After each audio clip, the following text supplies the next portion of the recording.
असं आहे, उद्धव ठाकरेला जरा माझा पहिला तर हसणारा चेहरा पाठवा.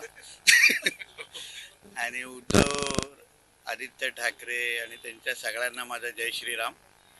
आणि आज जो एक भगवा झंझावात आमच्या आदरणीय देवेंद्र फडणवीस साहेबांच्या नेतृत्वात, आमचे प्रदेश अध्यक्ष आदरणीय रवी चव्हाण साहेबांच्या नेतृत्वात, सन्मान्य एकनाथ शिंदे साहेबांच्या नेतृत्वात आणि आमचे सगळेच महायुतीचे सगळेच आमचे प्रमुख नेते आज पूर्ण ह्या प्रत्येक महापालिकेमध्ये बहुतेक ठिकाणी जय श्रीरामवाल्याच महापौर बसण्याची पूर्ण पद्धतीने तयारी झालेली आहे.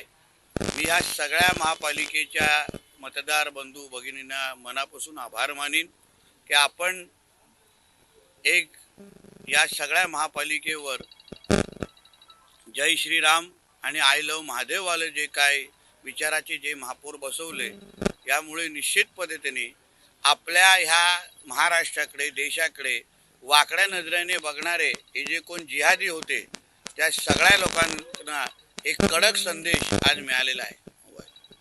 भारत माता की जय! जय श्रीराम! जय श्रीराम! जय श्रीराम! जय श्रीराम! दोन भाऊ एकत्र आले होते. मुंबईतील मराठी माणसाच्या अस्तित्वाची लढाई असं म्हटलं जातं. मात्र आता देऊन एकत्र आले ना, दोन्ही एकत्र बसून संध्याकाळची इस्लामाबादची फ्लाईट आहे, बसायचं आणि पाकिस्तानमध्ये जायचं आणि अल्लाह अकबर म्हणत राहायचं. एवढं सांग. भारतीय जनता पार्टी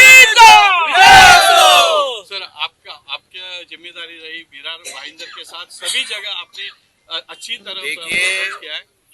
पूरी जैसे मैंने पहले दिन से कहा था, सब जगह एक भगवामय वातावरण था और अभी मेजॉरिटी मेयर के कुर्सी पे जय श्री राम और आई लव महादेव के विचार के सोच के हमारे मेयर सब जगह महायुति के बैठने की सारी पूरी तरीके से तैयारी है. हमारे महाराष्ट्र के मुख्यमंत्री देवा भाऊ को ये मिला, ये भगवा आशीर्वाद है और इसलिए मैं महायुति के सभी मेरे नेतागणों को, मेरे प्रदेश अध्यक्ष रवि चव्हाण जी को, हमारे एकनाथ शिंदे जी को दिल से अभिनंदन करना चाहता हूँ. Thank you.